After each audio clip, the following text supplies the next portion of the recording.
The town got its name in 1741 from the Reverend Samuel Dunlop. He had been given several hundred acres in the hope that he would start a settlement of his congregants. Challenged to come up with a name for this verdant village in New York's Mohawk Valley, Dunlop said, "The cherries are above us and the valley is below. Let's call it Cherry Valley." On October 12, 1783, just 1 month after the Treaty of Paris signaled the end of the American Revolution, Cherry Valley was honored by a visit from General George Washington. He sat with the villagers well into the night, listening to stories of the town's recent tumultuous events. Washington, of course, would go on to become the young nation's first president, making it all the more tragic that no souvenir remains of his visit. This is largely true of the visit of another important politician, Martin Van Buren, who actually was president by the time he stopped by the village in 1839. Van Buren was born in the Hudson Valley town of Kinderhook. His father ran a tavern there, thus giving the boy some familiarity with that kind of establishment. But his first love was the law.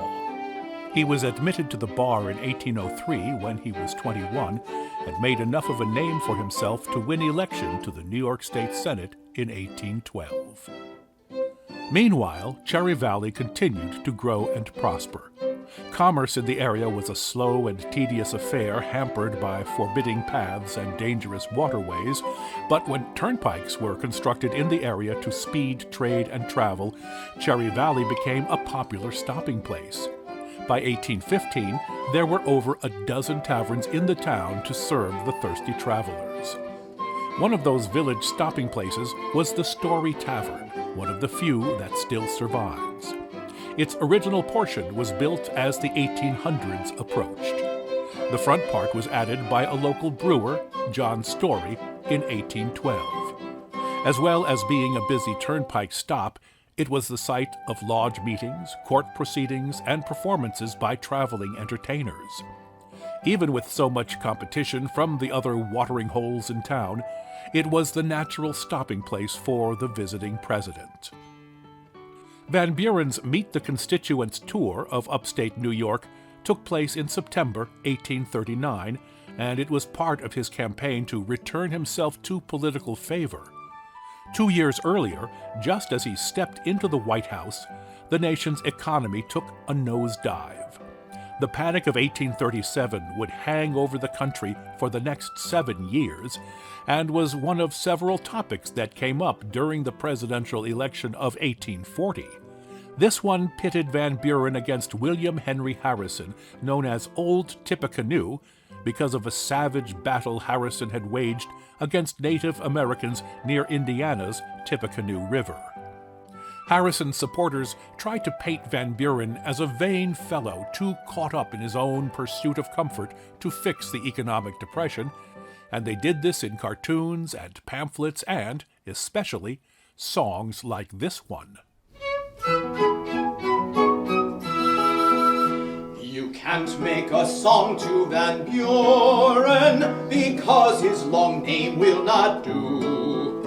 There's nothing about him alluring as there is about Tippecanoe. Little Matt was too tender a dandy to shoulder a musket or two, where Harrison battled so handy as he did when at Tippecanoe.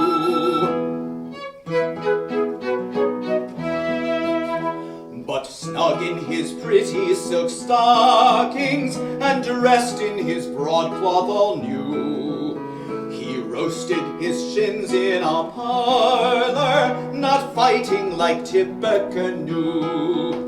And now with his gold spoons and dishes, he lives like a king with his crew. He'll feast on the loaves and the fishes till we put in old Tippecanoe.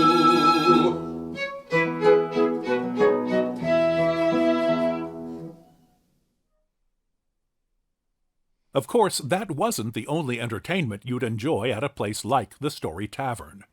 We're in one of the rooms of the building, now a beautifully restored private residence, with members of the Musicians of Malwick, here to perform a work with great resonance in Cherry Valley.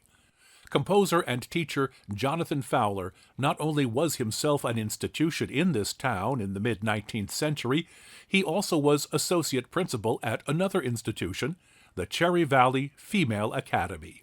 He wrote dozens of occasional pieces for piano. Here is his Otsego Polka, arranged by flutist Norman Thibodeau.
Music like that offers a wonderful time machine trip back to September 1839.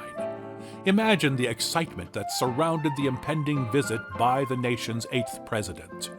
We have an eyewitness account to help us set the scene, as remembered by Levantia White Cox, granddaughter of one of Cherry Valley's early settlers.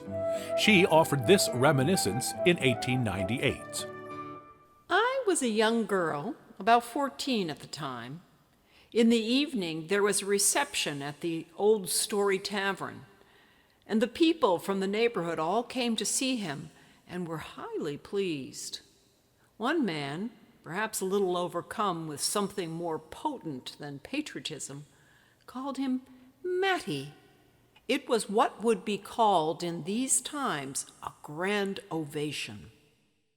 Martin Van Buren enjoyed his food and the company of friends. We have no record of what he may have consumed while at the tavern, but it is reasonable to expect that the sitting president spent a moment or two on the seat of the tavern's convenience, an architectural artifact that was discovered by Barbara Hall and Gary Lozier soon after they bought the building in 2010. It had been abandoned for years, Hall told a reporter who covered her find, and she noted that the place was in a serious state of disrepair.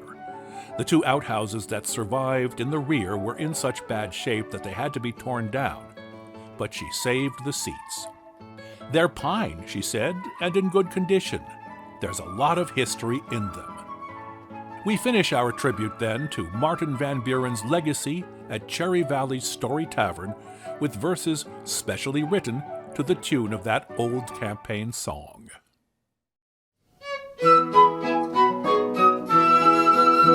Van Buren's a man of renown here, a man who is loyal and true.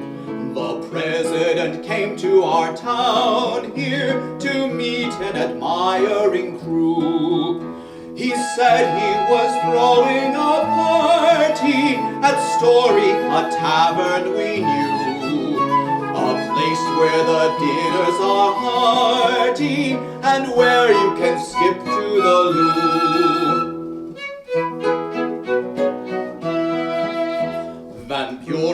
was fond of his dinner, along with a tankard of brew. Where other men long to be thinner, he'd pop off a button or two. You'll find when that dinner's behind you, you've still one more errand to do.